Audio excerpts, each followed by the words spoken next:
Buenas tardes, ¿cómo están? Buenas tardes, profesor.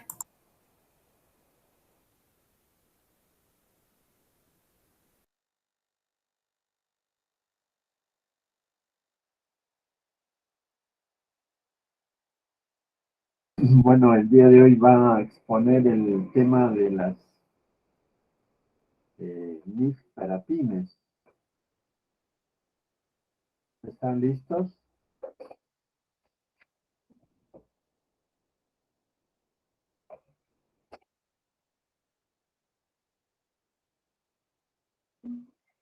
Vamos a hacerlo en orden. Cada uno va a tener 5 minutos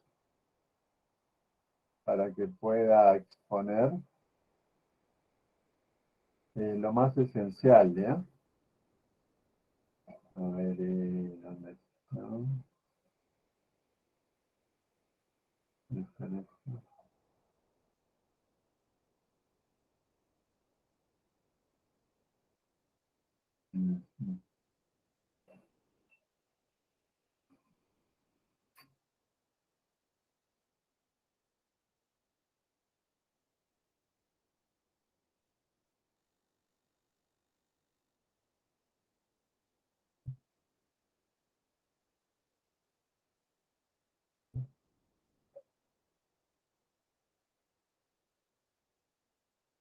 Ya, vamos a empezar con el uno, que nos va a ganar el tiempo. Son 6:03 ya. Se encuentra Aragón Ocampo José.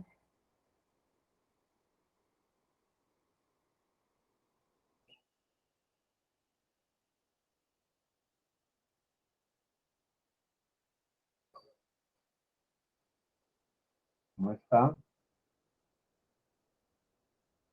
Ya, yo voy llamando en orden, ¿ya?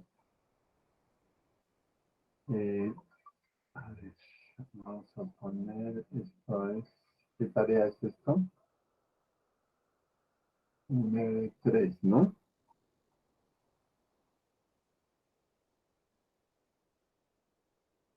No, esto corresponde a la segunda, sí, segunda. Ya. Mm,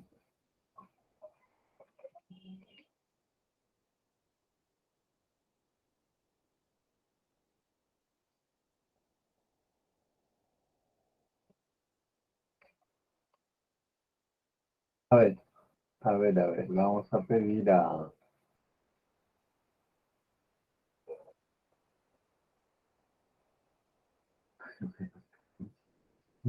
Ya, bueno, a ver,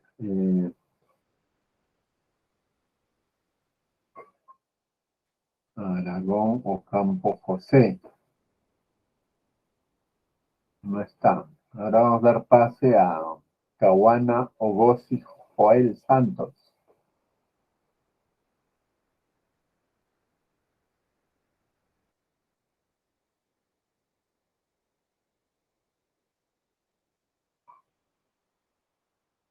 Tampoco está Joel.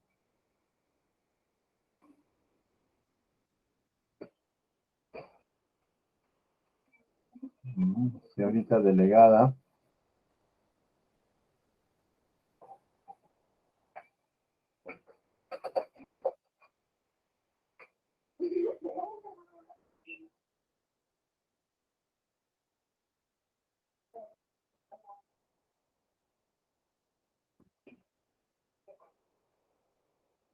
Ya no se presentó tampoco Joel. Maricielo Colque. Sí, profesor, buenas noches. Ahora presente. Adelante, tienes 5 minutos. Sí, profesor, un momento. Luego le toca a Renzo Chumbe, tiene que estar listo. Y luego a Carla Corbeta.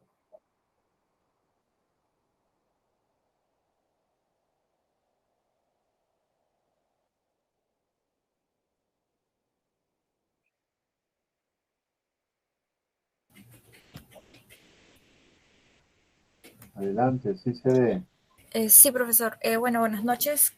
profesor y compañeros. Bueno, voy a exponer de la sección 3 que dice presentación de estados financieros y quien les habla es Colque Aguilar Maricielo. En el alcance que nos va a dar sobre esta sección, nos va a explicar sobre la presentación razonable, tanto de los estados financieros, sus requerimientos para el cumplimiento para las pymes, ¿no? Y qué es un conjunto completo de los estados financieros. El cumplimiento con las normas internacionales para las pymes. Una entidad cuyos estados financieros cumplan con la norma internacional para las pymes efectuará en las notas una declaración explícita y sin reservas de dicho cumplimiento. Y en el punto 2 tenemos cuando la gerencia concluya el cumplimiento de esta norma, podría inducir a tal error que entrará en conflicto con el objetivo de los estados financieros de las pymes. Y cuando una entidad no aplica este requerimiento, van a ocurrir 3 casos. Uno, que la gerencia es que llegó a la conclusión de que los estados financieros presentan una situación financiera y flujos de efectivo. B, que se ha cumplido con las normas internacionales para las pymes. Y C, la naturaleza de la falta de aplicación requeriría la razón por la que ese tratamiento sería en las circunstancias tan engañoso como para entrar en conflicto con el objetivo de los estados financieros. Hipótesis de negocio en marcha. En aquí, bueno, nos hablan sobre una entidad, es un negocio en marcha, salvo que la gerencia tenga la intención de liquidarla o de hacer que éstas cesen sus operaciones. Al evaluar si la hipótesis de negocio en marcha resulta apropiada, la gerencia va a tener que tener en cuenta toda la información disponible sobre el futuro. En otro lado tenemos cuando la gerencia al realizar esta evaluación sea consciente de la existencia de incertidumbres significativas relativas a sucesos o condiciones que puedan aportar dudas importantes sobre la capacidad de la entidad de continuar como un negocio en marcha, se revelará todas estas incertidumbres. También tenemos aquí donde nos hablan sobre la frecuencia de la información. Este es cuando se cambie el final del periodo contable sobre el que se informa de una entidad y los estados financieros anuales de la entidad revelará, uno, la razón para utilizar un periodo de duración inferior o superior, y dos, donde el hecho de que los importes comparativos presentados en los estados financieros no son totalmente comparables. También nos hablan sobre la uniformidad en la presentación. Aquí nos dicen que una entidad mantendrá la presentación y clasificación de las partidas en los estados financieros de un periodo a otro, a menos que la entidad o una revisión de sus estados financieros se ponga de manifiesto, ¿no? Que sería la más apropiada a otra presentación o clasificación. Esto tomando en consideración los criterios tanto para la selección y la aplicación de las políticas contables. Y otro cuando la norma requiera un cambio en la presentación. También nos dicen cuando los importes comparativos se reclasifiquen, la entidad va a revelar la naturaleza de la reclasificación, el importe de cada partida o grupo de partidas que se han reclasificado y el motivo de la reclasificación. Aquí tenemos la materialidad y agrupación de datos, donde nos dicen que una entidad presentará por separado las partidas de naturaleza o función distinta, a menos que no tengan una importancia relativa. Tanto el otro nos dice la materialidad o importancia relativa depende tanto de la magnitud y de la naturaleza de la omisión o inexactitud.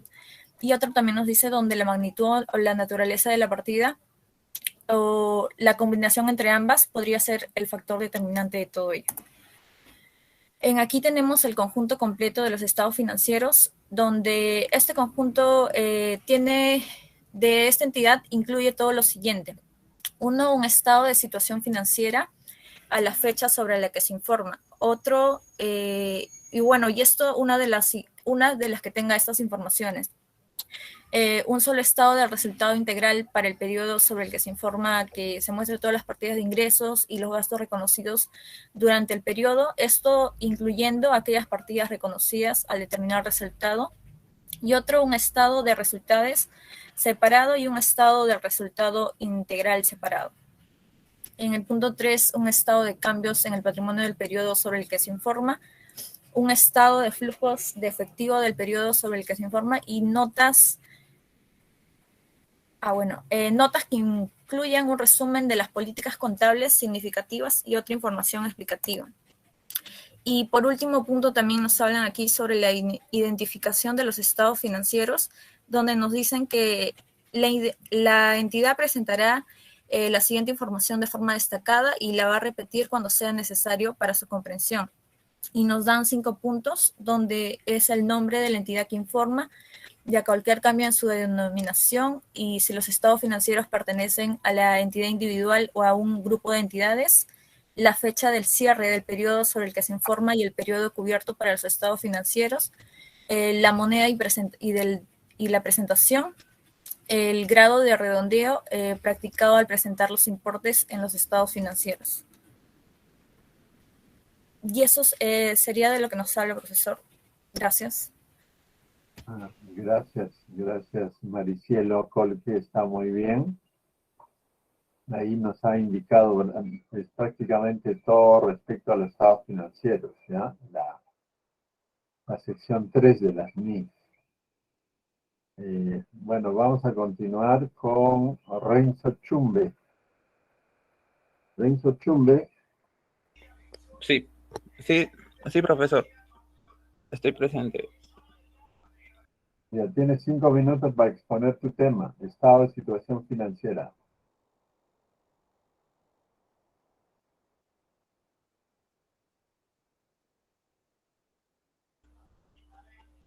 Esta es la continuación, ¿ya? ¿Se ve, profesor, mis diapositivas? Adelante. Ya. Buenas noches, profesor, compañeros en general. Hoy día me ha tocado exponer sobre el estado de situación financiera, sobre las NIC Pymes del año 2015. La sección 4 comienza justamente explicando sobre la información que se tiene que presentar dentro del estado de situación financiera y cómo debe ser su presentación. Primero, los elementos que conforman justamente este estado son los activos, pasivos y patrimonios, y que si lo sumamos los pasivos más el patrimonio, nos va a dar igual a los activos. Eso hace referencia al patrimonio estático. Como partidas mínimas que tiene que presentar el estado de situación financiera, por ejemplo, en el caso de los activos está el efectivo y equivalentes al efectivo, deudores comerciales y otras cuentas por cobrar. Están también los activos financieros, están los inventarios, propiedades, planta y equipo, están los activos intangibles, los activos biológicos. En estos dos puntos últimos, en los activos intangibles, por ejemplo, un ejemplo sería la marca de la empresa, que no está físicamente, pero tiene existencia legal. En el caso de los activos biológicos, por ejemplo, puede ser en el sector del agropecuario, por ejemplo, como las vacas, que justamente son aquellas que van a dar la materia prima para varios derivados. En el caso de los pasivos están los acreedores comerciales y otras cuentas por pagar. Luego están también los pasivos financieros, los pasivos por impuestos corrientes, pasivos por impuestos diferidos y las provisiones. Y por el lado del patrimonio están las participaciones no controladoras, el patrimonio atribuible a los propietarios de la controladora. Más adelante también nos señala sobre las diferencias que tenemos que tener entre las partidas corrientes y las partidas no corrientes. Estas se encuentran dentro del elemento de los activos y los pasivos. En el caso de los activos, una partida va a estar dentro de la clasificación corriente cuando la empresa espera su realización o tiene la intención de vender o consumir. Otro punto es por un fin para su negociación, que la empresa espera hacer dentro del periodo. Como tercer punto está cuando su realización se da dentro del periodo normal de operación. Eso quiere decir dentro dentro de un periodo que equivale a un año por el principio de periodicidad.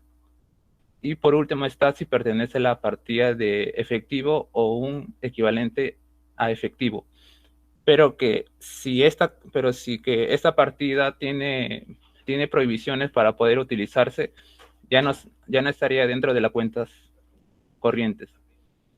En la otra clasificación están las no corrientes, son aquellas que su ciclo de operación no presenta una duración menor a los 12 meses o que no cumple con estas 4 condiciones que sí presentarían aquellas partidas que sí se encuentran dentro de la cuenta corriente. En el caso del elemento pasivo, una cuenta es corriente cuando la empresa espera liquidarla dentro del periodo, en este caso las deudas. Otro punto está también para los fines de negociación que la empresa tiene con el banco, por ejemplo. Como tercer punto está que debe liquidarse dentro de los 12 meses siguientes máximos, mejor dicho, que hay una orden para poder pagarla dentro de los 12 meses, o que la entidad no tiene el derecho para su aplazo. Y las partidas que están dentro de la clasificación no corriente son aquellas que no cumplen con los anteriores casos o condiciones que tiene que tener.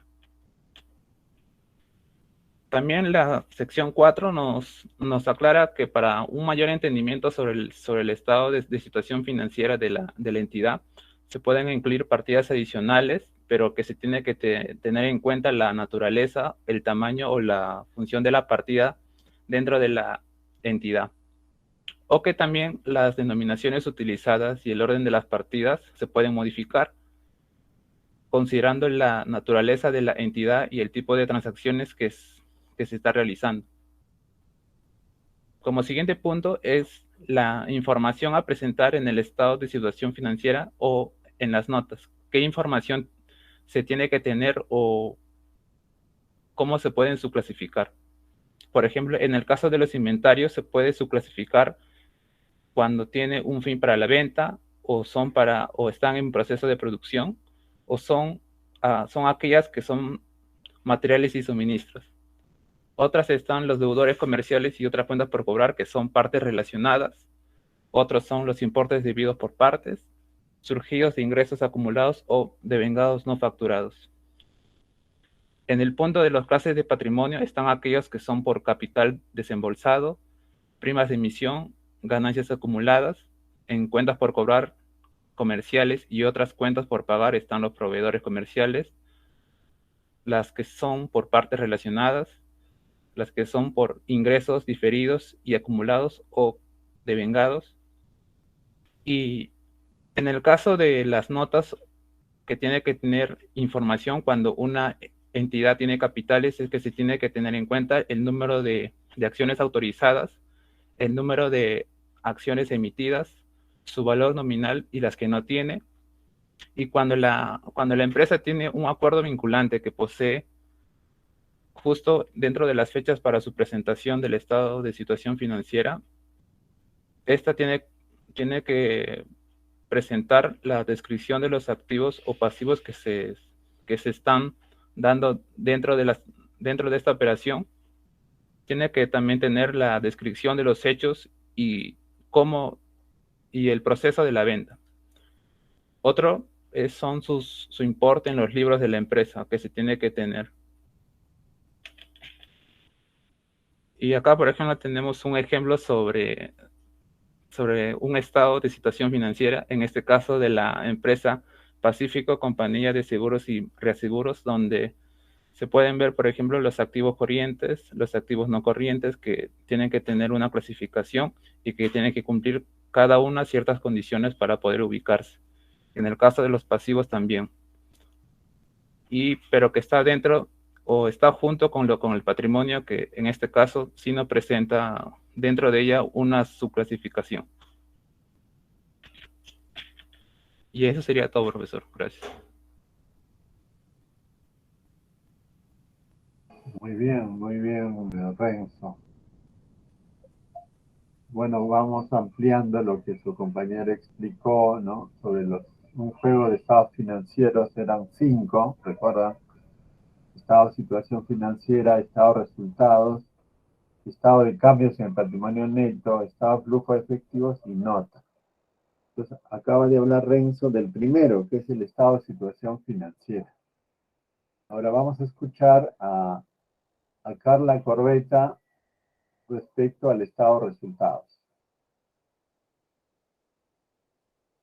Está Carla Sánchez Corbetta. Carla Corbetta Sánchez, perdón. Sí, profesor, un momento.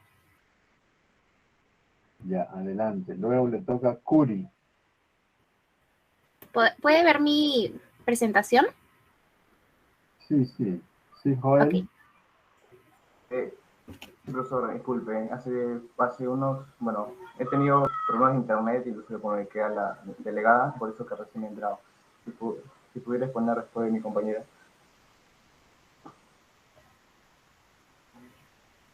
Ya.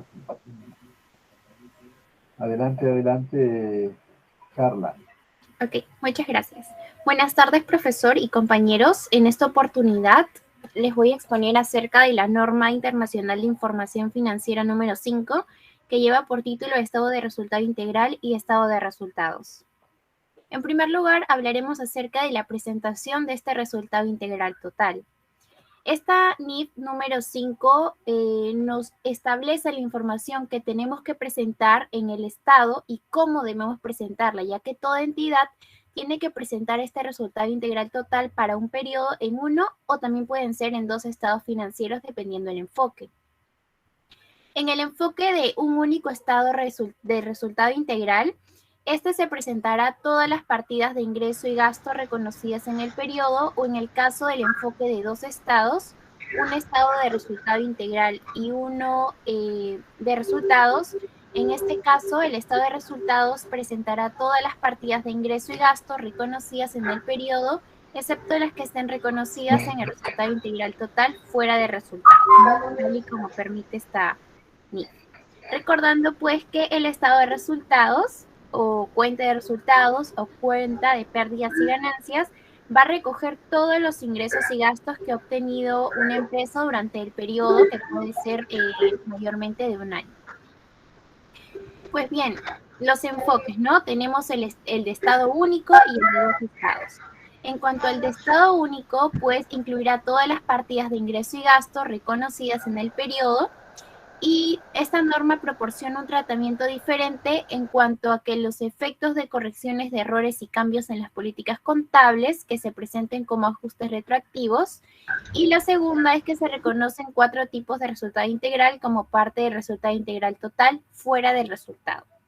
Y como mínimo, una entidad tiene que incluir los ingresos de actividades ordinarias, los costos financieros, la participación, el gasto por impuestos, el resultado, un único importe, cada partida de otro resultado integral clasificada por naturaleza, la participación en el otro resultado integral de asociados y entidades controladas de forma conjunta, contabilizadas por el método de la participación y el resultado integral total.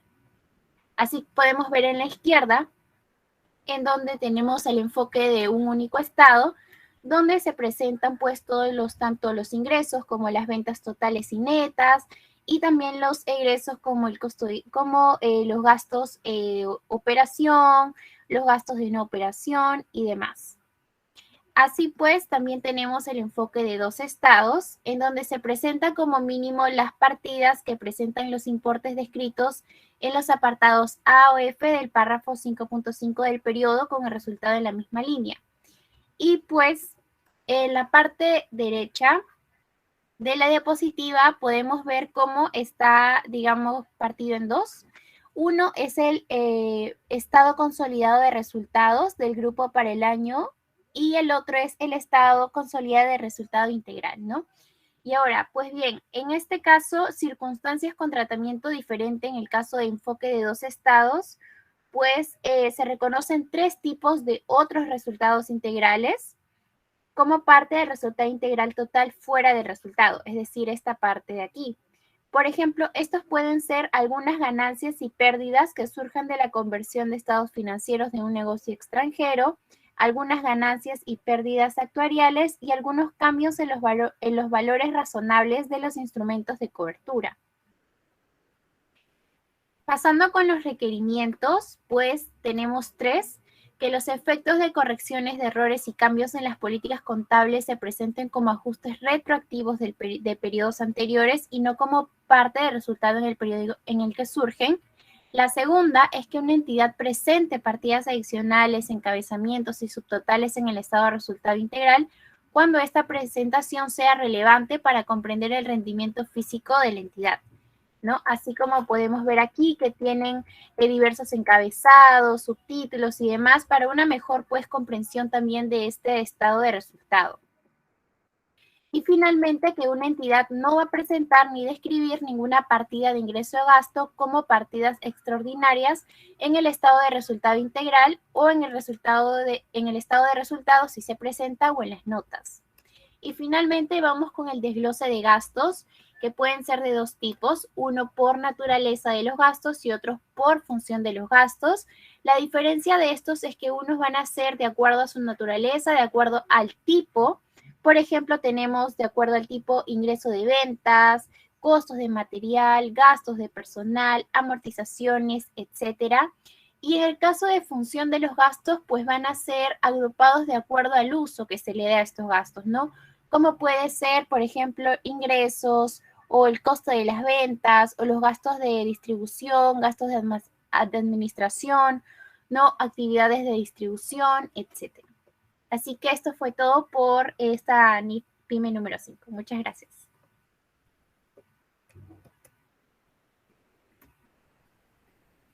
Ok, gracias,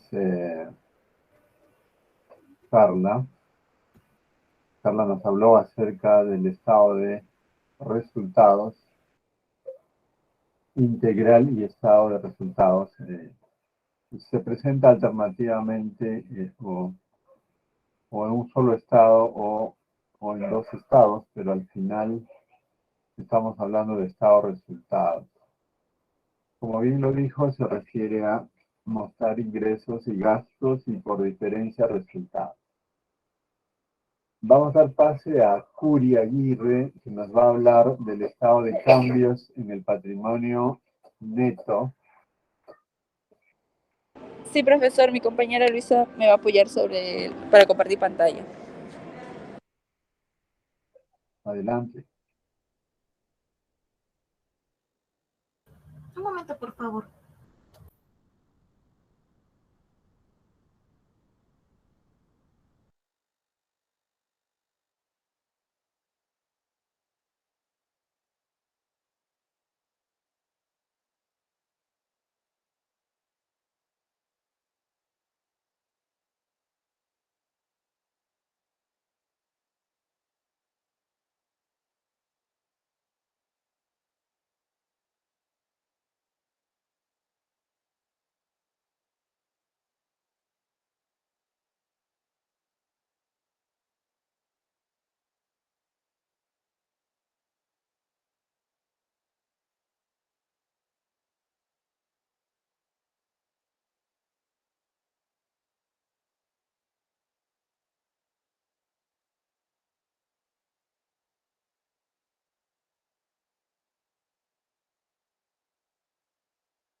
A ver, ¿va a compartir?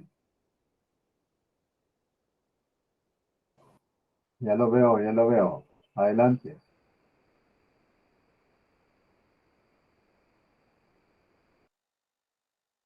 Ya, bueno, buenas noches, profesor, buenas noches, compañeros. El día de hoy me ha tocado exponer sobre la sesión 6, que es el estado de cambios en el patrimonio y estado de resultados y ganancias acumuladas.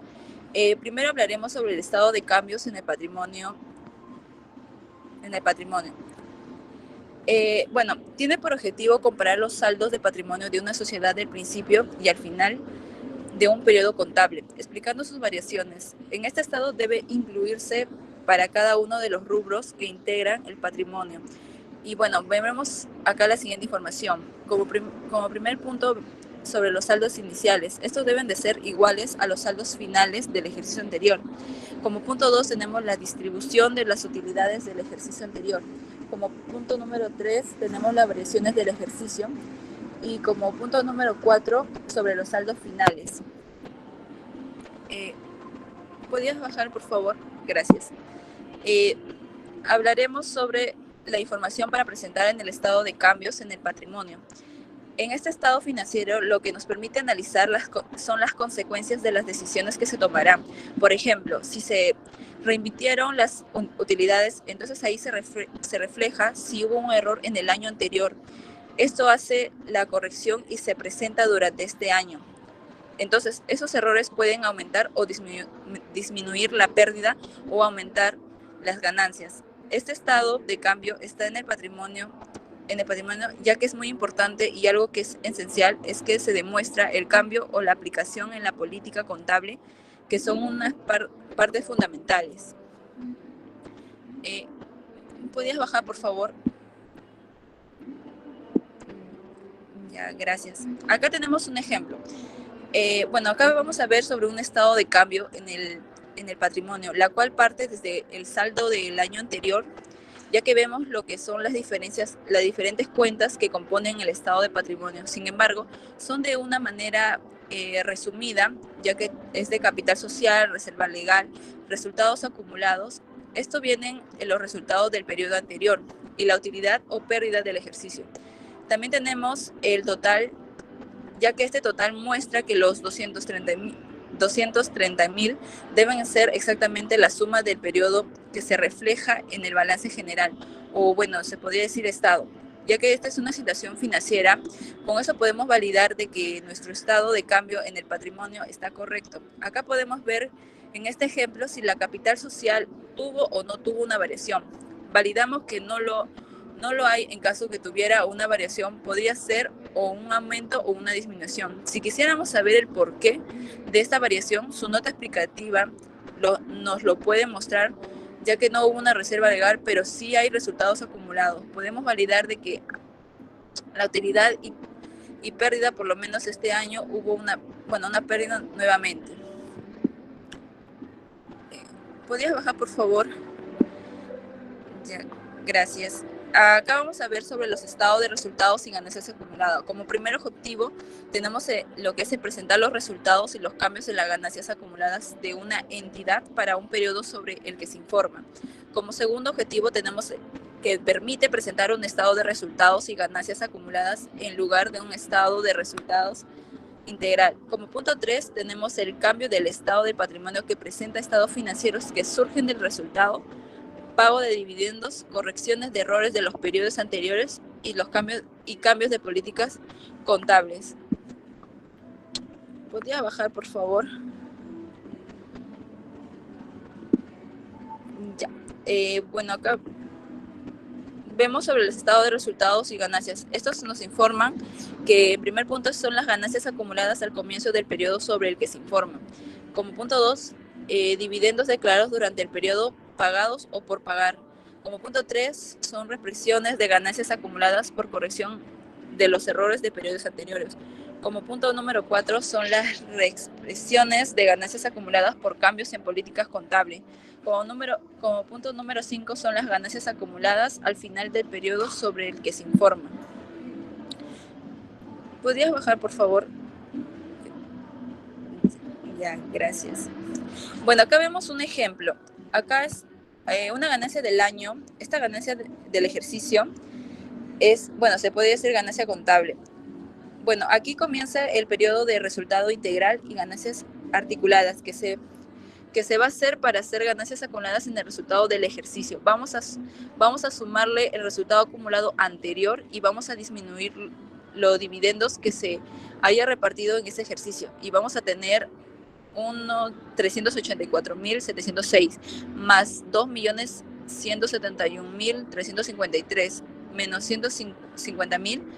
Vemos que al tener un resultado de 2.406.000 Y fíjense aquí, solo para que se den cuenta, en estos 2.406.000 van a ser las ganancias acumuladas a fin del año, o el resultado acumulado en el año, o también podría decir la utilidad acumulada del año, como quisieran llamarlo. Y acá también se puede fijar que el resultado acumulado del año anterior proviene del año 1, que sería 2.171.000, y pasa acá en el año 2, y el resultado final del año anterior es el resultado acumulado inicial al que se suma el resultado del ejercicio del año actual, menos la distribución del dividendo, y vamos a obtener la ganancia acumulada de final del año, o resultado acumulador del año.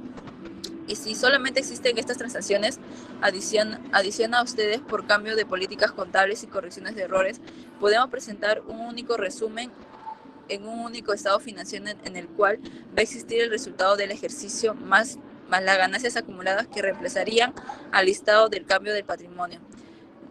Y bueno, lo que he concluido, profesor, es que bueno, estos cambios y resultados y ganancias permiten conocer la información financiera, con lo cual es la situación real de la empresa. Entonces, como ya sabemos en el módulo 1 de la NIF para los pymes, el objetivo de la NIF, que cualquier persona que no tenga conocimiento de finanzas ni contabilidad coja un estado financiero y pueda fácilmente deducir cuál es el estado de la empresa. Estos dos estados financieros que tratan de este módulo 6 son esenciales. Eso sería todo por mi parte, profesor. Muchas gracias. Gracias.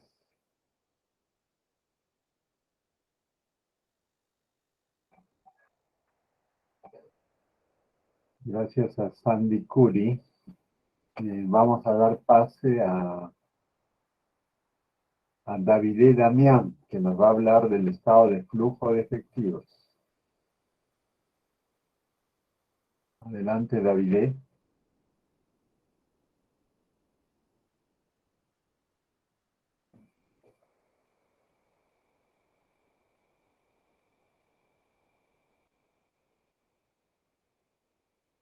Ponle. Ok, ahora sí, lo vemos. Adelante. Ya. Buenas noches con todos. Buenas noches, profesor. Hoy día voy a hablar sobre la sección 7, estado de flujo de efectivo. Ya. El estado de flujo de efectivo es un estado financiero básico que informa sobre las variaciones y movimientos de efectivos y sus equivalentes en un periodo determinado. El alcance de esta sección es de una entidad que prepara un estado de flujos de efectivo de acuerdo con los requerimientos de esta norma, y lo presentará como parte integrante de sus estados financieros para cada periodo en que sea obligatorio la presentación de estos.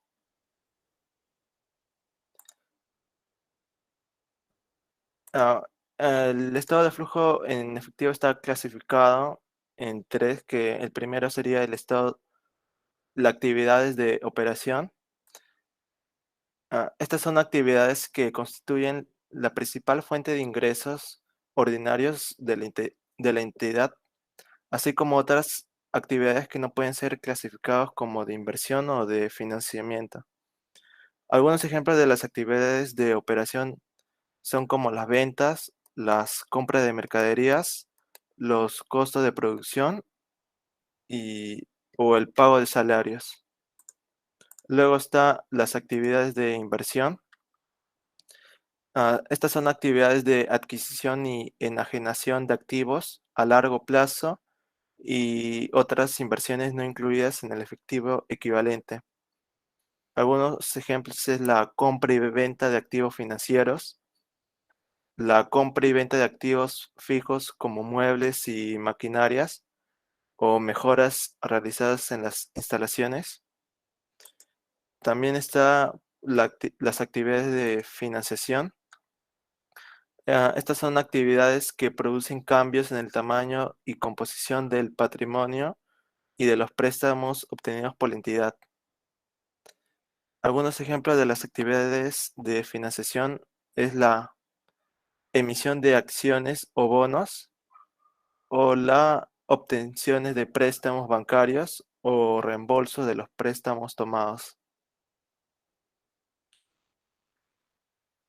Luego está la información sobre flujos de efectivo procedente de actividades de operación. Existen dos formas o métodos para presentar las actividades de operación en el estado de flujo de efectivo.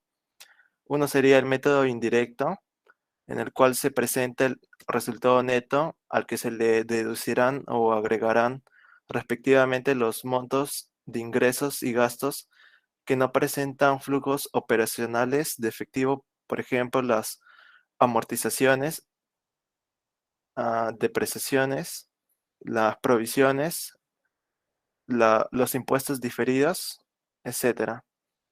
También está el método directo, en el cual se presentan los principales componentes de los ingresos y egresos brutos de efectivo operacional. Por ejemplo, es el cobro de clientes y el pago a proveedores. Luego, en intereses y dividendos, dentro de la partida de flujos de efectivo, podemos encontrar los intereses recibidos y pagados, y también los dividendos recibidos y satisfechos, los cuales deben revelar de una manera separada lo deben revelar de una manera separada y también de una manera coherente y periódicamente. En los impuestos a la ganancia, estos son flujos de efectivo que surgen de transiciones hechas por la empresa y están clasificados como actividades de operación, inversión y financiación. En flujos de efectivo en moneda extranjera, son flujos de efectivos procedentes de transacciones en moneda extranjera, los cuales se convertirán a la moneda funcional de la entidad, aplicando al importe en moneda extranjera la tasa de cambio entre ambas monedas en la fecha que se haya hecho cada flujo en cuestión. Las pérdidas o ganancias no realizadas por diferencias de cambio de moneda extranjera no producen flujos de efectivo. Y en las transacciones no monetarias, las operaciones estas son transacciones que deben ser objeto de información en cualquier otra parte dentro de los estados financieros, de manera que se suministren toda la información relevante acerca de las actividades de inversión o financiación. En estas transacciones de inversión o financiación que no han requerido el uso de efectivo o equivalentes al efectivo, se excluirán del estado de flujos de efectivo. Algunos ejemplos son la adquisición de activos mediante la asunción directa de deudas o mediante operaciones de arrendamiento financiero, la compra de una empresa mediante una ampliación de capital y la conversión de deuda en capital. Eso sería todo. Muchas gracias por su atención. Gracias, David.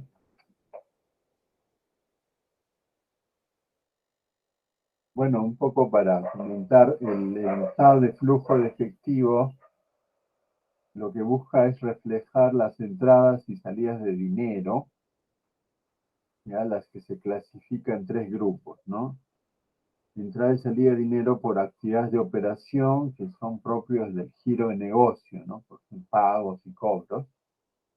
Actividad de inversión ya son a largo plazo, como compra de activo fijo, venta de activo fijo, o compra de acciones o bonos de otras empresas. Y el tercer grupo es actividad de financiación. Como su nombre indica, está referido al aporte capital, a los préstamos que obtenga y a las devoluciones del préstamo, al pago de dividendos, ¿no? Entonces, todo esto es movimiento de dinero, ¿ya? Flujo de efectivo es movimiento de dinero. Y ahora vamos a dar pase a César Hernao, que nos va a hablar del quinto componente de un solo feo de estados financieros, que son las notas a los estados financieros. Adelante, Hernao. César. Ok, profesor, voy a compartir pantalla.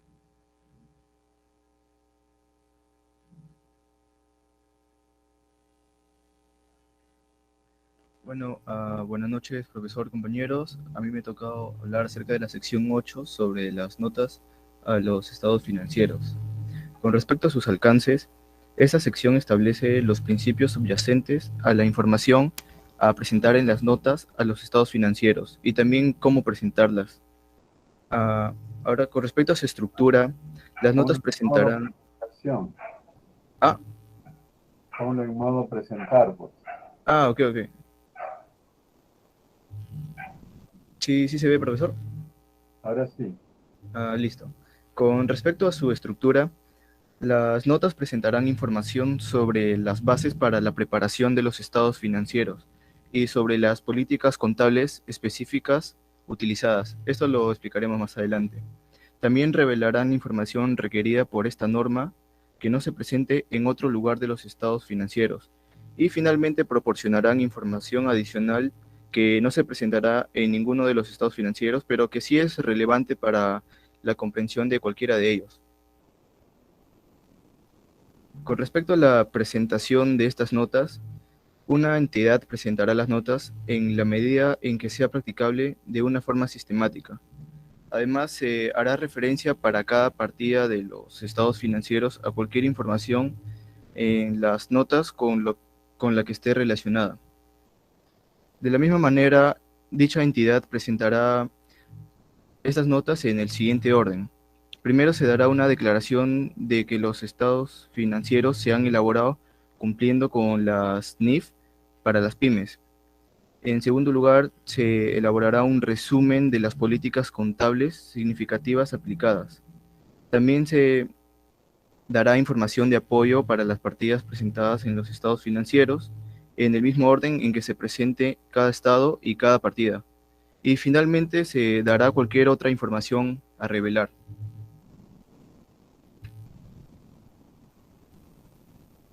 Con respecto a la información a revelar sobre las políticas contables, una entidad revelará lo siguiente en el resumen de las políticas. Primero, la base o bases de medición que se utilizaron para la elaboración de dichos estados financieros. Y también se presentarán las otras políticas contables utilizadas y estas que tienen que ser las más relevantes para la comprensión de los estados financieros. También tenemos la información sobre los juicios. Con respecto a ello, una entidad revelará en el resumen de estas políticas o en otras notas los juicios diferentes de aquellos que involucran estimaciones que la gerencia haya realizado al aplicar las políticas contables de la entidad y que tengan el efecto más significativo sobre los importes reconocidos en los estados financieros. Y finalmente tenemos la información sobre las fuentes clave de incertidumbre en la estimación. Aquí una entidad revelará en las notas información sobre los supuestos clave acerca del futuro y otras causas clave de incertidumbre en la estimación en la fecha de presentación, que tengan un riesgo significativo de ocasionar algún ajuste significativo en el importe en libros de activos y pasivos, dentro del ejercicio contable siguiente. Con respecto a estos activos y pasivos, las notas incluirán detalles de su naturaleza y su importe en libros al final del periodo sobre el que se informa. Eso sería todo con respecto a las notas sobre los estados financieros. Gracias. Ok, gracias, César. Las notas son explicaciones, ampliaciones, ¿no? De detalles.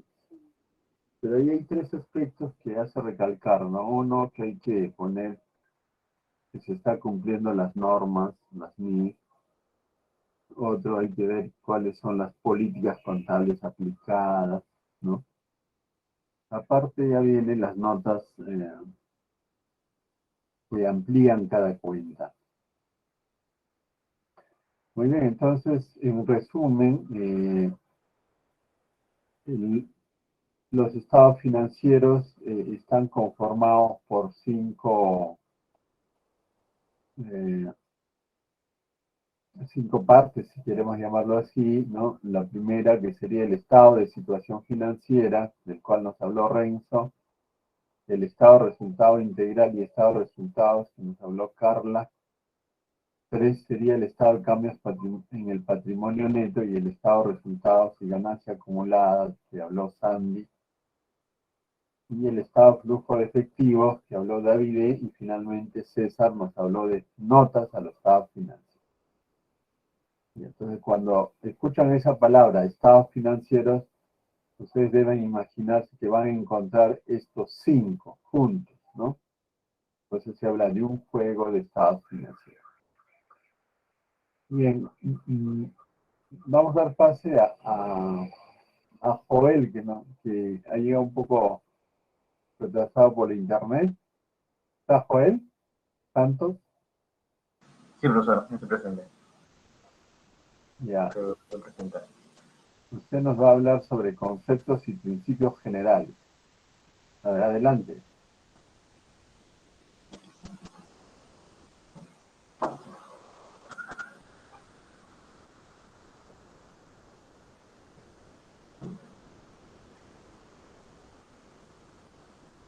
¿Se puede ver, profesor? Sí, adelante. Ok, profesor. Buenas noches, compañeros, y buenas noches, profesor. A mí me tocó exponer acerca de los conceptos y principios fundamentales, todos estos dentro de la norma internacional de la información financiera para pequeñas y medianas entidades.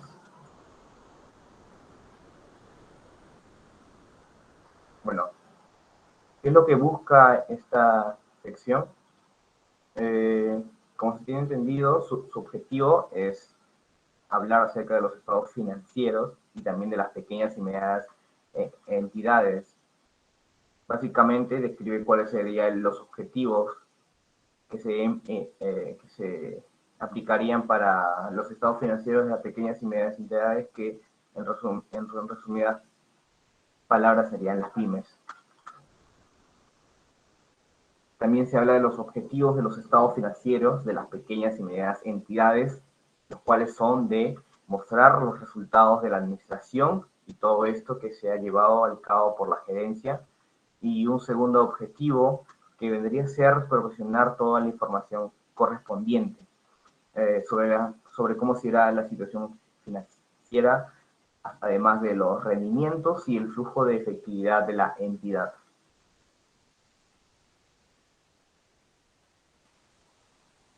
Ahora hablaré acerca de las características cualitativas de la información en los estados financieros. Como se puede observar, el primero vendría a ser la comprensibilidad, el cual nos habla de que esta información debe ser comprensible ya sea para cualquier usuario que tiene los conocimientos necesarios o los conocimientos básicos para poder tener una actividad económica y una empresarial. El segunda característica vendría a ser la relevancia, lo cual nos indica que toda esta información debe ser relevante y se debe acordar a las necesidades que se pueda ofrecer o que necesiten los usuarios para la toma de decisiones. La tercera característica nos habla de la materialidad o importancia relativa.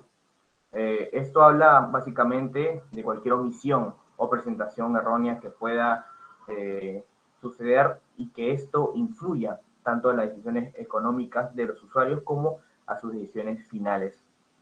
Y el siguiente característica es la fiabilidad, que vendría a ser que toda esa información que se está presentando debe tener la categoría de ser fiable para que no esté libre de cualquier error y los usuarios lo puedan usar de una buena manera. Siguiendo con las características, tenemos la esencia sobre la forma, que vendría a ser todas las transacciones y todos los sucesos que puedan suceder, para la redundancia, acerca de las condiciones y cómo estas deben estar correctamente contabilizadas y que se presenten de acuerdo a los límites o las fechas establecidas.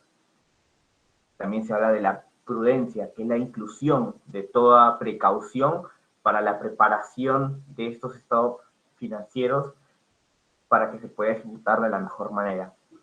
También tenemos la integridad, que vendría a ser toda información que debe estar completa y esta debe estar detallada en los límites entre la importancia y el costo para que los usuarios lo puedan usar de la mejor manera.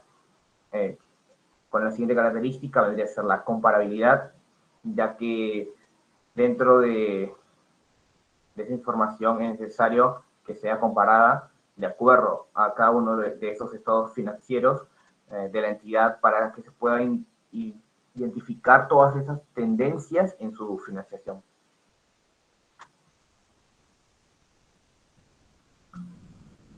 Seguimos con la oportunidad que vendría a ser la importancia de toda esta proporción al cual está el usuario tiene, vendría a ser la información dentro de todo tiempo establecido para la toma de las decisiones correctas. También tenemos el equilibrio entre el costo y beneficio, que vendría a ser la información financiera para que ésta sea de una buena ayuda dentro de la correcta administración, así para que los suministros que se encuentren puedan tener un equilibrio. Y por último tenemos el esfuerzo y el costo desproporcionado. Esto implica los dos factores que vendrían a ser el esfuerzo, lo que necesita para que las personas puedan obtener o alcanzar todos sus objetivos, con la determinación de una información acorde a su circunstancia correspondiente. Y el costo, a unos costos desproporcionados, superan los beneficios que se recibe por una información o una información que se encuentra.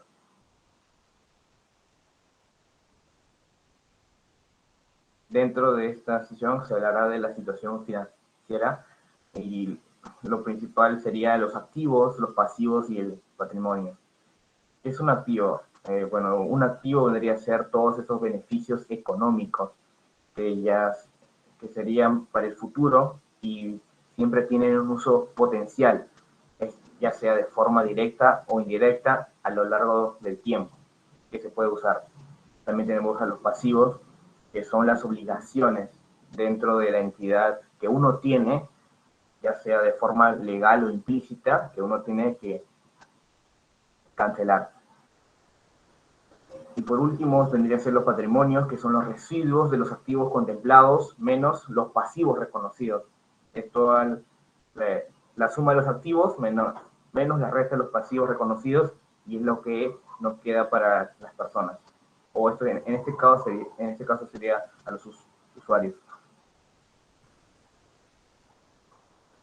Dentro del rendimiento también se hablará de los ingresos y gastos. Los ingresos incluyen a todas esas actividades ordinarias o económicas que se hacen para establecer algunas ganancias, y estos surgen en todos los cursos de las actividades de una entidad, así también como los gastos, que son las pérdidas dentro de estas actividades ordinarias o económicas dentro de una entidad, y estas son producidas por las depreciaciones de las actividades o de unas actividades que están mal hechas.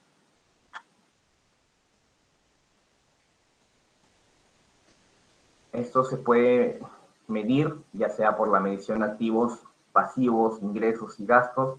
En la primera tenemos la obtención de beneficios económicos futuros, lo cual es el grado de incertidumbre para los beneficios económicos que se puedan obtener, ya esto sea a largo plazo, y cómo estos se asocian.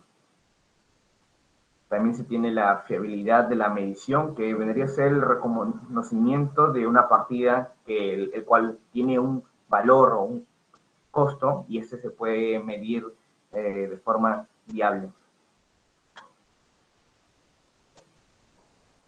Siguiendo con la medición de activos, pasivos, ingresos y gastos, se habla de las bases de la medición, que son el costo histórico, y este tiene que tener un valor razonable. ya que siempre todos los costos que se puedan encontrar tienen un equivalente al afecto que se pueda pagar mientras esto siempre tenga un valor razonable para la contraprestación o cualquier adquisición que se pueda obtener dentro de un activo.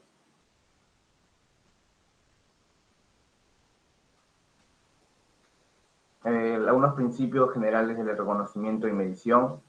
El más importante vendría a ser todos en base a lo que se ha hablado anteriormente, que vendría a ser los activos, pasivos, ingresos y gastos, y todos esos en principios generales para la mediana y pequeña empresa.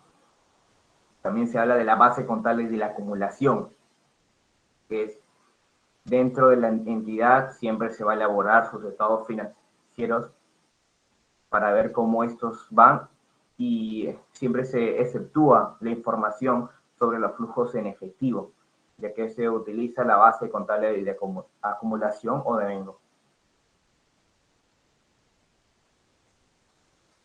Dentro de los reconocimientos en los estados financieros abarcan 5 puntos. Los primeros son activos, pasivos, ingresos. En los activos, la entidad siempre reconoce el activo en el estado de la situación financiera que se encuentra dicha entidad para que ésta pueda obtener beneficios a futuro o que este valor le sirva a largo plazo. También tenemos los pasivos, que vendría a ser la entidad al cual se reconocerá un pasivo, y este vendría a ser el Estado, cuando se pida todas las acciones necesarias para obtener dicho resultado. A los ingresos, que vendría a ser lo que procede directamente con el reconocimiento y la medición de los activos y pasivos por las actividades ordinarias o las actividades económicas que se realicen dentro de una entidad. Ahora, en los gastos siempre se habla de el reconocimiento que se le brinda a todas estas acciones ordinarias que tienen una medición de los distintos activos y pasivos, ya sea por su mala elaboración o porque este no tiene las ventajas que uno espera. Y por último, el resultado integral, total y resultado, que vendría a ser toda la diferenciación entre los ingresos y gastos, al igual que el resultado de dicha entidad. Se tiene la medición posterior, en el cual se dividen en 3, los activos financieros, pasivos y financieros, activos no financieros y los pasivos distintos de los pasivos financieros. En el primero se habla de que siempre se tiene que medir a esos activos como los pasivos financieros, y esto implicaría un uso mayor de los recursos. Los activos no financieros, siempre la mayoría de los activos no financieros son medida posterior a otras bases de medición en las cuales se encuentra establecida dentro de esa sección. Y por último, los pasivos son los pasivos distintos, y su mejor medición son por la estimación del importe que se pueda dar. Por último, la compensación vendría a ser toda la entidad que debe compensar esos activos o también los gastos o ingresos, ya que estas operaciones que se realizan deben ser de manera normal, y lo que implica no siempre es una compra o venta de activos no corrientes.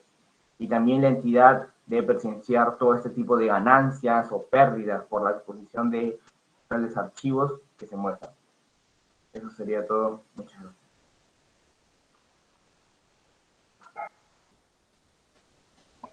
Ok, Joel Santos. Bueno, acá los conceptos hay que repasar bien. Claro, esta parte de la norma, lo que nos ayuda es en definir, ¿no? O sea, darle un concepto, una definición a cada elemento, ¿no? ¿Qué cosa es activo, qué es pasivo, qué es patrimonio, qué es ingreso, qué es gasto? Esa parte es importante. Y también sobre características, ¿no?, fundamentales de los estados financieros o cualidades, y las cualidades de mejora. Estos son conceptos importantes para poder entender estados financieros. Vamos a dar pase al siguiente estudiante, que es Luis Fernández. Buenas noches, profesor. Ahora mismo comparto pantalla. Adelante. Luis nos va a hablar de estados financieros consolidados y separados. Es un tema también interesante. Tomen atención. Bueno, buenas noches. Hoy hablaré un poco de la sección de la NIF para las MIPES de 2015 sobre estados financieros consolidados y separados. Primero, esta sección nos habla de ciertos requerimientos y define a los estados financieros consolidados como los estados que va a entregar una entidad controladora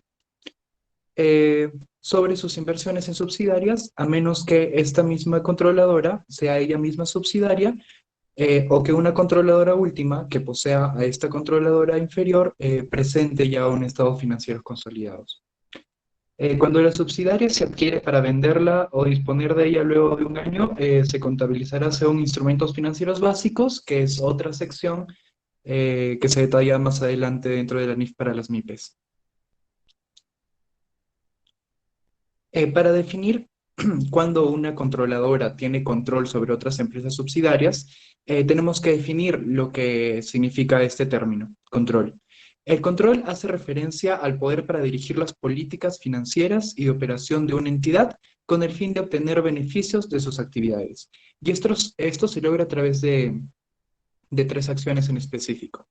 La primera es cuando se va a poseer directa o indirectamente más de la mitad del poder de voto. Incluso cuando esta posesión no es directa, sino que también se puede llevar a cabo a través de acuerdos con otros inversionistas. La segunda acción es a través del poder para dirigir las políticas de naturaleza, ya sea a través de medidas legales, estatutarias o a través de otros acuerdos que tengan una naturaleza afín a estas dos anteriores. Y la tercera acción es el poder para nombrar y revocar miembros del órgano de gobierno de la entidad financiera. Asimismo, también el poder para emitir la mayoría de votos dentro de este órgano de gobierno. Cuando se da alguna de estas situaciones, podemos decir que una entidad tiene control sobre otra que va a ser su subsidiaria y que por tanto va a tener que entregar estados financieros consolidados de esta. Una subsidiaria no puede ser excluida de los estados financieros de consolidación, ni por el hecho de que el inversor sea una entidad de capital de riesgo análoga, ni porque las actividades de las subsidiarias difieran en gran medida de la controladora. Si es que esto sucediera, si la subsidiaria en sus actividades difiere de las actividades de la controladora, esta información será detallada también en el estado financieros consolidados. Y tampoco, por último, no se puede excluir a la subsidiaria por operar en una jurisdicción con restricciones a transferencias de efectivos u otros activos.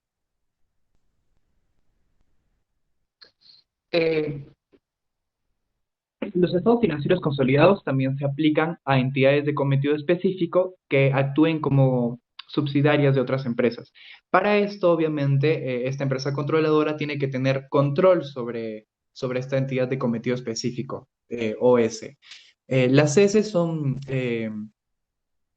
entidades financieras que surgen con un fin en específico a través de actividades legales. Y se puede establecer control sobre estas cuando las actividades de la S están siendo dirigidas en nombre de la entidad controladora y de acuerdo con sus necesidades específicas de negocio. También cuando la entidad tiene los poderes de decisión últimos sobre las actividades de la S. También cuando la entidad tiene los derechos para obtener la mayoría de los beneficios de la S. Y también, por tanto, una mayor exposición a los riesgos que conlleven las actividades de esta. Y por último, la controladora tendrá control sobre una S cuando la entidad retenga la mayoría de los riesgos de la propiedad o los residuales relativos a la S o sus activos. Los procedimientos para la consolidación de los estados financieros. En primer lugar, tenemos que combinar los estados financieros de la entidad controladora y de sus entidades subsidiarias. Luego, se eliminarán en estos estados financieros consolidados, primero, el importe en libros de la inversión controladora y subsidiarias y también la porción del patrimonio de la controladora en cada subsidiaria, ya que estos gastos se van a contramedir. La tercera es que se medirá y se presentará las participaciones no controladoras en los resultados por separado. Y también que se medirá y se presentará las participaciones no controladoras en los activos netos por separado de igual manera. Estas son algunas características de los estados financieros consolidados. Sobre transacciones y saldos intergrupo, se eliminan las diferencias temporarias que haya entre ganancias y pérdidas, se presentará después según la sección de la NIF referente a los impuestos a las ganancias. Los estados financieros consolidados se tienen que presentar con políticas contables uniformes y también en una misma fecha de presentación. Cuando la fecha de presentación difiera de la empresa controladora y de las empresas subsidiarias, se tiene que presentar, la controladora tiene que presentar el estados financieros consolidados con la información más reciente que tenga de su subsidiaria y se tiene que justificar por qué se está haciendo esto. Luego también con la adquisición y disposición de subsidiarias. Los ingresos y los gastos de una subsidiaria se incluirán en los estados financieros consolidados desde la fecha de su adquisición hasta la fecha en la que la controladora deje de controlar a la subsidiaria. Por último, tenemos las participaciones no controladoras emitidas en un estado financieros consolidados. Estos son el estado de situación financiera, que también se detallará por separado, los resultados del grupo por separado, pero el resultado integral total sí se da en conjunto, de controladores y subsidiarias. La información que revela los estados financieros consolidados es primeramente el hecho de que se está presentando un estado financieros consolidados, también las bases que nos permiten concluir que existe el control sobre las subsidiarias, siempre y cuando este control no sea directo, también cualquier diferencia que se presente en la fecha de entrega, y por último, la naturaleza y el alcance de cualquier restricción significativa sobre la capacidad de las subsidiarias para transferir fondos a la controladora en forma de dividendos en efectivo o de reembolsos de préstamo. Eso fue todo por los estados financieros consolidados. Luego también tenemos los estados financieros separados. Cuando una entidad quiere realizar estados financieros separados, se va a adoptar una política por contabilizar las inversiones subsidiarias asociadas y entidades controladas de forma conjunta. Y esto se tiene que hacer, en primer lugar, al costo menos el deterioro del valor, luego al valor razonable con los cambios en el valor razonable reconocidos en resultados, o también usando el método de la participación siguiendo los procedimientos que se detallan en el párrafo 14.8 de la NIF para las MIPYMES. Los estados financieros separados no son requeridos por la NIF y además revelan también la descripción de los métodos contables que se van a utilizar para la realización de estos estados financieros. Y también va a detallar los otros estados financieros con los que tiene una correlación directa. Por último, tenemos a los estados financieros combinados, que tampoco son requeridos por la norma NIF. En estos estados financieros, las transacciones y los saldos interempresas, o sea, entre controladora y subsidiarias, van a eliminarse. Los resultados que sean reconocidos como activos también se eliminarán. Deberán prepararse y deberán seguirse también políticas contables uniformes para transacciones y otros sucesos similares en circunstancias parecidas. Pero después, si los sucesos contables no son similares a otros, sí que hay opción de utilizar otros procesos contables.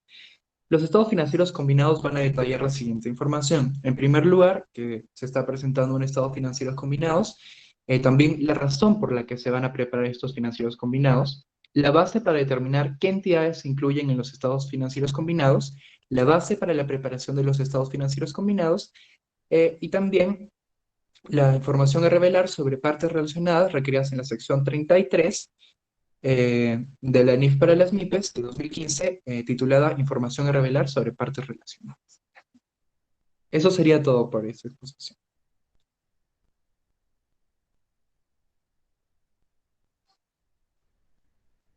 Ok, gracias Luis, Luis Fernández. Bueno, en este tema de estados financieros consolidados y separados, es importante hacer notar, jóvenes, que cuando se dice consolidado, corresponde a un grupo de empresas, ¿no? Por ejemplo, se habla del Grupo Romero, ¿no? En el Perú, o el grupo de Interbank, ¿no? Que tiene varias empresas en diversos rubros.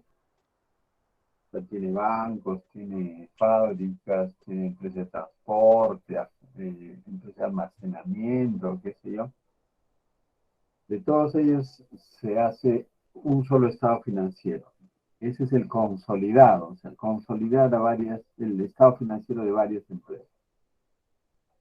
Mientras que el estado financiero individual corresponde a cada empresa. Por ejemplo, para el banco de crédito habrá un estado financiero, para Alicorp un estado financiero, para Ranza un estado financiero y así, ¿no? Para cada una de las empresas del grupo. Esos son individuales. Mientras que el consolidado es de todas las empresas del grupo. Ahora, ¿quién consolida? ¿Quién consolida los estados financieros? La controladora. ¿Quién es la controladora? También se dice la matriz, ¿no? La empresa matriz, la controladora. Es como que aquella que tiene buen control. Ok, sí. Muy bien, eso es respecto a esta sección 9. Voy a dar pase a Ángela. Ángela. Sí, profesor. Ahora comparto pantalla. Nos va a hablar de políticas contables, que es un tema importante.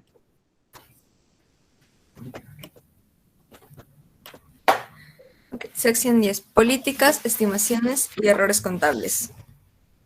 Objetivo. El objetivo de esta norma es prescribir los criterios para seleccionar y modificar las políticas contables, así como el tratamiento y la información a revelar acerca de los cambios en las políticas contables, en las estimaciones contables y de la corrección de errores. Alcance de la norma.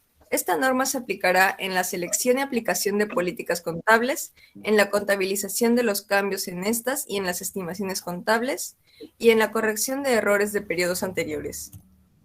Selección y aplicación de políticas contables. La gerencia de una entidad puede aplicar esta norma o utilizar su juicio para aplicar una política contable que dé lugar a información que sea A, relevante para la toma de decisiones y B, fiable, en el sentido de que los estados financieros representen fielmente la situación financiera de la entidad. Cambios en las políticas contables. Son políticas contables los principios, bases, convenciones, reglas y procedimientos específicos adoptados por una entidad al preparar y presentar estados financieros. La entidad aplicará la nueva política contable a la información comparativa de los periodos anteriores desde la primera fecha que sea practicable, como si la nueva política contable se hubiese aplicado siempre. Una entidad revelará A, la naturaleza del cambio, B, las razones por las que la aplicación de la nueva política contable suministra información más fiable y relevante, y C, el importe del ajuste para cada partida de los estados financieros que sea afectada. Cambios en las estimaciones contables. Un cambio en una estimación contable es un ajuste al importe en los libros de un activo o de un pasivo que procede de la evaluación de la situación actual de los activos y pasivos. Cuando una estimación contable dé lugar a cambios en activos y pasivos, la entidad lo reconocerá ajustando el importe en los libros. Información que debe revelar sobre un cambio en una estimación. Una entidad revelará la naturaleza del cambio y el efecto del cambio sobre los activos y pasivos. Correcciones en los periodos anteriores. Los errores de periodos anteriores son las omisiones o inexactitudes en los cambios financieros de una entidad. Una entidad corregirá de forma retroactiva los errores reexpresando la información comparativa o reexpresando los saldos iniciales de activos, pasivos y patrimonio. Información que debe revelar. Debe revelar la naturaleza del error, el importe de la corrección y una explicación si no es practicable determinar los importes a revelar. Gracias. Ok, Ángela. Ángela nos habló de políticas, estimaciones y errores. Cuando hablamos de políticas contables nos referimos a, dentro de lo que está normado, ¿no? La empresa ha adoptado y practica una forma diríamos, de tratamiento contable, ¿no? Por ejemplo, puede haber adoptado depreciar los activos por línea recta. Esa es su política contable. Por ejemplo, provisionar como cobranza dudosa cada vez que el plazo ha vencido de una cuenta por cobrar. En fin, entonces toda esa parte se llama política contable. Pero esa política contable puede cambiar en el tiempo. O sea, es como que no estaba utilizando el método de depreciación línea recta, pero ahora me voy a cambiar a método de depreciación por unidades producidas. Ese es un cambio, ¿no? Pero ese cambio va a tener algún efecto. Ahora, cuando hablamos de estimaciones, como su nombre indica, la contabilidad se basa bastante en estimaciones. Por ejemplo, estima la vida útil de un activo fijo. O sea, le pone que este carro va a durar 5 años, entonces lo deprecio 20%. Esta maquinaria va a durar 10 años, lo deprecio 10%. Eso es estimaciones. Pero estas estimaciones, de acuerdo a las NIF, debemos ir verificando año a año, ¿no? Si se mantienen los criterios que nos han llevado a esa estimación. En cambio, ya los errores es cuando en ejercicios pasados se han cometido errores, ¿no? Y recién lo hemos detectado en el siguiente ejercicio. Entonces esto implica corregir, ¿no? Desde el estado financiero del periodo anterior para que el de este estado financiero sea comparable, ¿no? Entonces, en buena cuenta hablamos de esas cosas, ¿ya? De políticas, de estimaciones y de errores. Vamos a dar pase a Piero Yusef Gutiérrez. Sí, profesor. Ahorita comparto. Sí, profesor. Sí, profesor, ahorita comparto pantalla. Sí, profesor.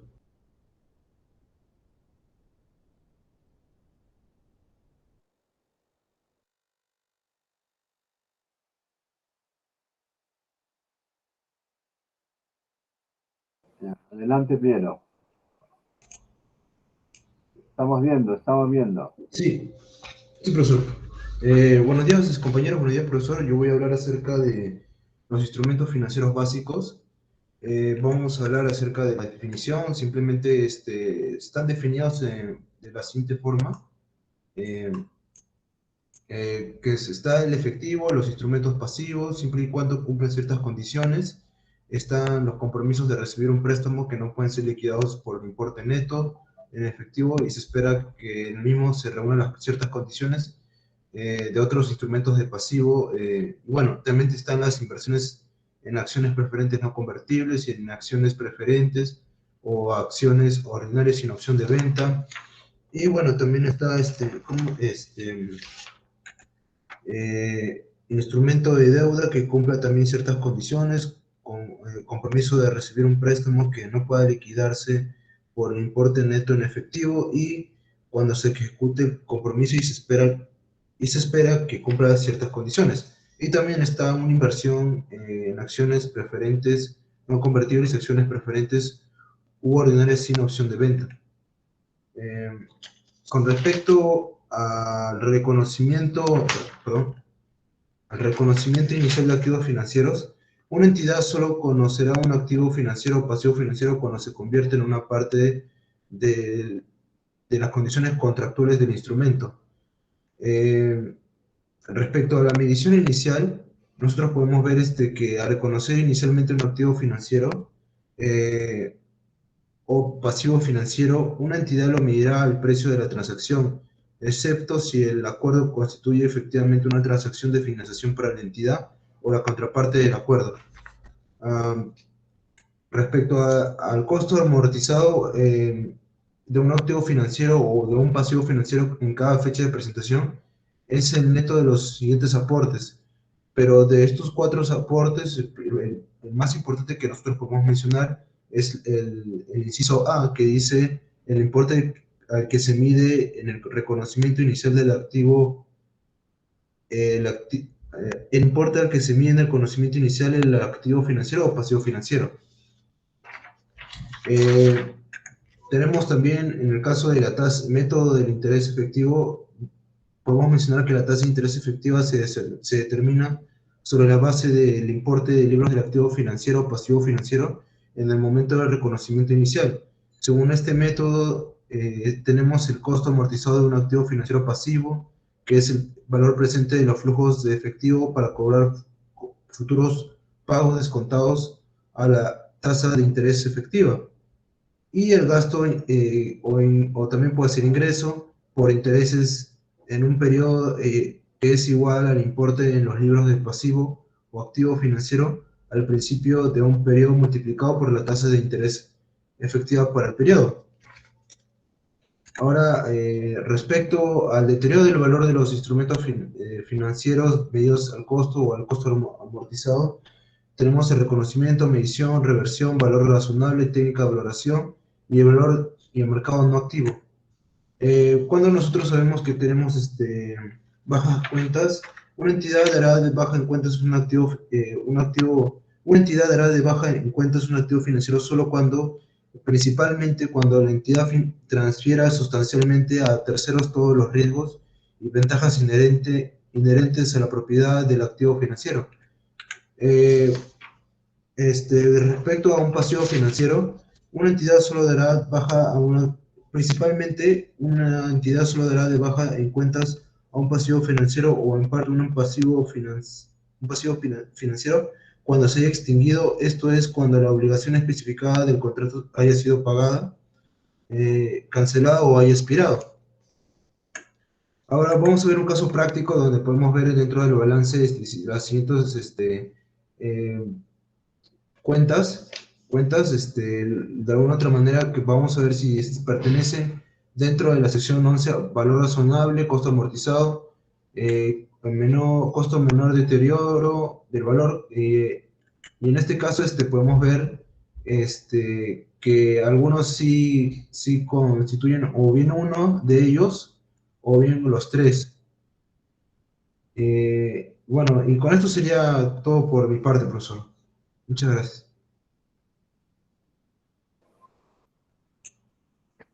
Ok, Josep. Bien, nos ha vencido ya el tiempo.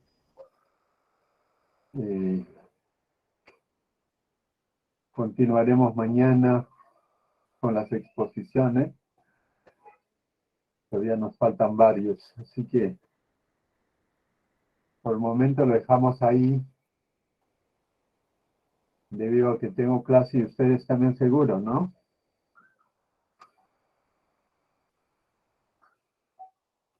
Ya, buenas noches, continuaremos mañana.